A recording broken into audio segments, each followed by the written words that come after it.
What about these quick foods, these mac and cheese products? Absolutely not a fan. I hope, this is only kept to emergency use because it's absolute garbage.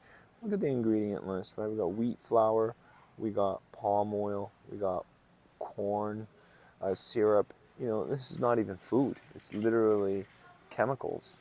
Avoid this stuff. And then you got the case, which is all, styrofoam, put that in the microwave. And it's absolutely toxic. And then look, they can say no artificial flavors. Really, this this is just fraud, if you ask me. Avoid this stuff, please, at all costs. I really like these lentil mixes that they have. They're organic. They're lentils, chickpeas, I believe. No, lentils and red beans, some sauce. And when you look at the ingredients, right, just black lentils, kidney beans, tomato paste. Unfortunately, it's got sunflower oil. It's everywhere, right? It squeezes its way into everything, but better than a lot of the other options. Definitely better than the mac and cheese, right? If you're giving your kids any of this stuff, please stop. This stuff is highly, highly crap. If you look at the ingredient list, right, we got wheat flour, so it has gluten, highly inflammatory for the child's brain. We have canola oil, highly inflammatory for the child's brain. And then corn flour, highly inflammatory, GMO. You know, this stuff should be avoided, and they make it look happy, but it's actually really sad. Absolute garbage, so please do not give this to your kids. What about burger options? Costco's got a lot of burger options, ground sirloin, grass-fed beef, turkey. When it comes to burgers, it's really important. If you're gonna have beef, you wanna make sure it's grass-fed, right? So they got these ones here, which aren't bad. A lot of not grass-fed options, which I would avoid. And then they got these Alaskan salmon burgers, not a bad option, and they're wild caught, which is pretty good.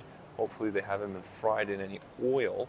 Let's check it out, because if it hasn't, I think it's a good find. And then when we look, we got some salmon, wild caught, and then canola oil. Wow, see, they just ruined it.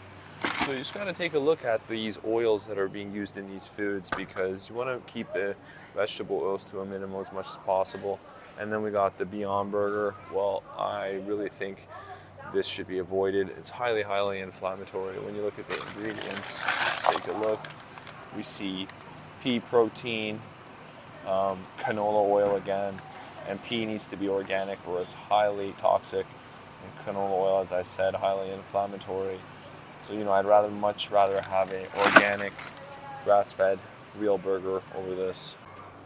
When it comes to these breaded foods, I don't really like them just because they're usually fried in crappy oil. They're highly processed, so they're highly inflammatory, filled with trans fats, inflammatory fats. So I try to avoid them for the most part, especially the ones that are breaded, right?